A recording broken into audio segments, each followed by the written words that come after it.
Siis mä en voi uskoa, että mä oikeasti teen tätä. Eli siis joo, mä oon menossa Ruotsiin pyörällä. Ja mä tiedän mitä te ajattelette. Te ootte varmaan, että miksi sä lähtisit Ruotsiin pyörällä? No, mä olin kerran himassa ja mä katsoin YouTubeen netistä. Ja mä näin tällaisen videon, missä oli yksi tyyppi, joka pyöräili maailman ympäri yksipyöräisellä. Ja sit mä olin sellainen, että okei, että niinku, että jos tää jätkä pystyy menemään yksipyöräisellä maapallon ympäri, niin kyllä mä voin mennä vaikka jonnekin Ruotsiin pyörällä. Nämä reitit vaikutti tosi kivoilta, joten mä kävin ostaa kunnon pyöräilykamat kaupasta. Joten mä en miettinyt hirveästi enempää. Mä olin vaan, että okei, että nyt mä lähden Ruotsiin pyörällä ja katon mitä tapahtuu. No niin, tässä näkyy mitä mä oon ottamassa mukaan. Siinä näkyy lompakkoa, reppua, vaatteita. Ja kaikki tää pitäisi mahtua mun selkään tai tarkalle. Ja mutsi tuli sanoa moikka. Nyt on aamu ja mä oon menossa töihin ja sit töiden jälkeen mä lähden sinne Ruotsiin. Se olisi meno sitten nyt.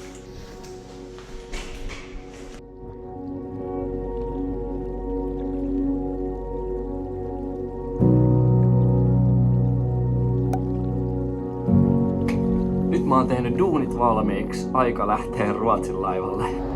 Vitsi musta tuntuu, että mä oon joku motovloggaaja. Mä oon joku Juhis Racing, mut pyörällä. No niin, nyt me ollaan saavuttu tänne laivaterminaaliin. Nyt mä oon menossa tonne noin. Noiden peräs vai?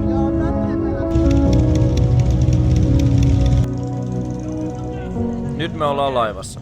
Mä pääsin menee moottoripyörien perässä, joka oli ihan mageeta. Tai no joo, siis onhan mulla pyörä, mutta siitä puuttuu moottori. Mutta tässä mä pistän pyörän kasaan, kato että se lähde lentoon matka-aikana ja sit mä menen sisään. Vehicle boarding card, polkupyörä. Oh my days. Vitsi, mä en ollut pitkään aikaa Ruotsin laivalla. Vitsi, mä en ollut ihan niinku ikinä. Mä menen tonne kattoo. Eiku en vielä.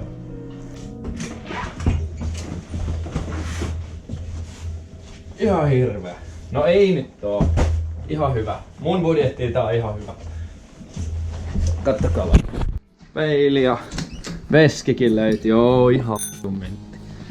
Joo, on tää hyvä.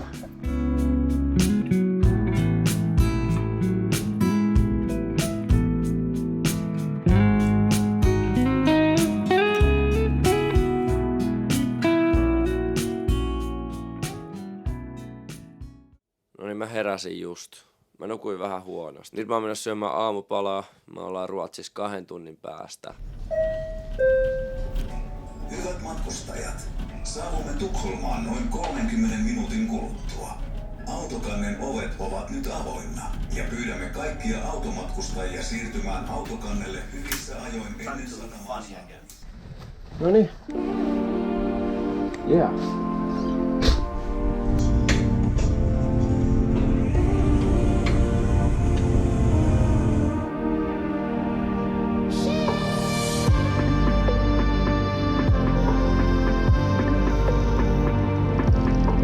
Semi-chilli.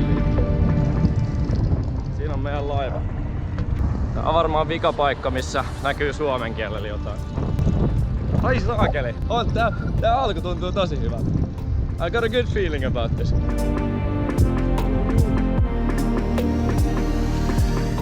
No niin, nyt mä kävin ostaa vähän tarvikkeita, mitä mä tarviin tälle tripillä. Mä menen tänne vähän silleen arvaillen, että mä luin netistä, että maratonarit juo niinku elektrolyyttijuomia, niin mä olin että okei, mäkin sitten juon. Mä pakkaan nää ja sit mä lähden pyöräilemään. Eli nyt me ollaan Tukholmassa, me ollaan Ruotsin maalla ja meidän tarkoitus on mennä toiselle puolelle Ruotsia Göteborgiin. Matkaa sinne on 500 kilsaa. Tarkoituksen mulla on pyöräillä 100 kilometriä päivässä, tää 500 kilsan lenkki. Mä laskin, että siihen pitäisi kuulua about 5 päivää ja mä oon pakannut keksiä mukaan. Matkan varrella pitäisi olla ravintoloita ja paikkoja, missä mä voin syödä. Yöpymispaikkoja mulla ei ole missään, joten mä oon ottanut riippumaton mukaan. Ja mä kelasin pärjätä sillä.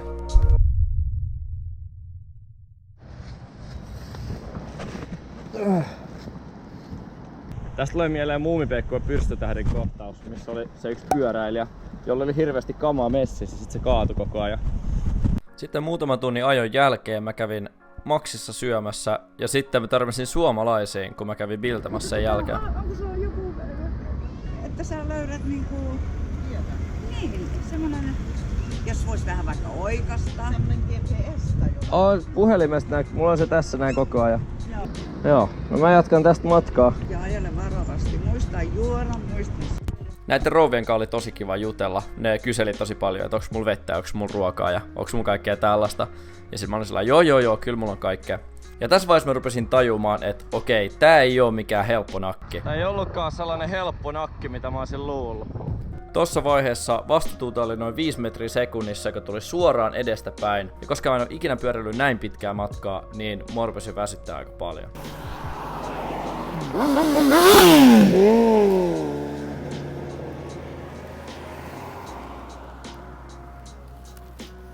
Nyt mä löysin itteni tällaiseen mikä tää on? Peltoon. Täällä tulee nyt 5 metriä sekunnissa, mikä on niinku 20 kilsaa tunnissa vastatuulta silloin, kun on paikoillaan. Joten jokainen kilse, minkä mä poljen siihen, niin se lisää sitä vastatuulta. No niin, mä oon jossain assholeissa nyt. Nyt tuli eka ongelma vastaan, joka on se, että mä en jaksa pyöräillä. Mulla on yskä, joka tuli jostain, mutta tää tuuli on tosi paha. Mä löysin tämmösen paikan, missä ei tuule ollenkaan, mutta siis kun pyöräilee tuolla tiellä, silleen, ihan niin kuin joku vetäisi sua toiseen suuntaan, kun sä yrität päästä eteenpäin. Niin, musta tuntuu, että mä en pääse tämän päivän goaliin. Mä aion mennä seuraavaan kaupunkiin ja sinne on melkein tunti. Niin mä katson sitten, mitä mä siellä teen, otaks mä hotellin vai jotain, koska yöllä sataa. No niin, nyt mä saavuin tällaiseen pikkupaikkaan. En muista edes mikä tän nimi on. Mutta tää on tämmönen pikku kylä, missä mä tuun yöpymään. Ja mä tein nyt tällaisen pienen viritelmän tänne metsään. Käytän hyväksi joka miehen oikeutta ja menen tänne nukkumaan. Toivon, ettei kukaan tuu häiritsee. Se nähdään sitten myöhemmin. Tänään on luvattu sadetta ja täällä on hyttysiä. Mutta mulla on hyttysverkko ja sitten mulla on pressu. Niin joo. Mun pitäisi olla ihan ok. Siis nyt ei oo ihan mikään kaikista paras tilanne. Mä oon nyt pressun alla. Riippumatassa, joka on ihan märkä. Mulla on nälkä. Kylmä mulla ei oo vielä, paitsi mun varpaat on vähän... Niin kuin tosta ottaa huomaan, niin tää mun riippumaton loppuosa on ihan märkä. Koska se ei... Mä ostin liian pienen pressun. Onneksi mä ostin tän pressun. Tosta muuten mä olisin ollut ihan märkänä. Mä en tiedä mitä mä olisin tehnyt. Nyt mä joudun ottaa junan seuraavaan kaupunkiin, mikä on muutaman 10 kilsan päässä. Koska tää kaupunki on niin pieni, ettei täällä ole yhtään mitään paikkaa, missä mä voin olla lämmittelemässä. Ja täällä tuulee kovempaa kuin eilen. Nyt pitää ottaa vähän irti. Tää ei ollut ihan se kesäinen reissu, mistä mä haaveilin. Semmonen, että ajettais aurinkoisessa kesäisessä Ruotsissa ja pokataan muijia ja... Ei, tää oli ihan eri. Tää on ihan märkä. What the fuck? Sitten mä lähdin lähemmälle juna-asemalle pyörällä ja tässä vaiheessa mä olin ihan hajalla. Mulla oli tosi kylmä. Mä yritin vaan palautua kaikesta. Mä menin tonne junaan peseen hampaat ja kaikkea. Ja mä kuivattelinkin siellä asioita, koska se juna se kesti joku puoli tuntia mennä sinne kaupunkiin. Sitten kun mä olin tuolla Norrköpingissä, niin mä avasin mun kaikki kamat tuohon pyörätelineiden päälle ja pyörien päälle, niin sit mä sain ne kuivattua. Tässä vaiheessa mä itse asiassa luulin, että mä lopettaisin ihan niinku tähän. Mut sit jotenkin mä tajusin, että jos mä otan tän hitaasti, päivä päivältä ja tarpeeksi systemaattisesti, niin sit mä kyllä pääsen sinne Göteborgiin ilman, että mulle tulee jotain vammoja. Ja vaikka tässä kohtaa mä olin vähän väsynyt, niin tässä näkyy, että kyllä mä jaksan pyöräillä, vaan kun mä otan sen rauhassa. Tässä lajissa on tärkeää, että jaksaa pitkään ja ei käytä kaikkea energiaa heti. Se asia, mistä tietää, että musta tulos aikuinen, on se, että mä otan laastareit mukaan reissulle. Mulle sattui just pipi, niin mä laitoin laastarin ja nyt on paljon parempi olo. Sitten mä kävin yhdessä tällaisessa pikkukylässä kaupassa. Tää oli ihan sikakiva. Tässä meni juni läpi, jota pystyi kattoo. Ja tässä on tämmönen pieni kiska, mistä mä kävin ostaa vähän keksejä. Tässä näkyy tää mun setappi, kuinka hankala sen päälle on mennä. Ja se on tosi painava toi pyörä. Sitten mä yritin vähän ottaa kuvia. Tästä näkee, että mä oon ihan sikaväsynyt. Ja mä en tossa kohtaa mä en hirveästi jaksanut tehdä mitään. Mä toimin sellaisessa zombie-moodissa.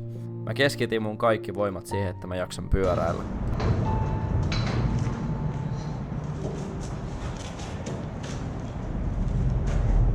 Let's go! Ja sitten kun mä olin pyöräillyt tosi kauan, niin mä pääsin seuraavaan kaupunkiin, joka oli Linköping. Itse asiassa matkalla sinne, niin mä näin lampaita. Mä yritin syöttää niille keksiä. Kato, mä löysin lampaita. Tulkaa hakemaan tänään. Tää on hyvä keksiä. Tää maistuu niinku jauholta. Jätkät ei niinku halu keksiä. Siis mä oon nyt täällä Linköpingissä. Ja kuulemma täällä on joku verenluovutusmaratoni menossa. Tai alkamassa ihan just. Niin täällä juoksee 6000 ihmistä verenluovutuksen nimissä.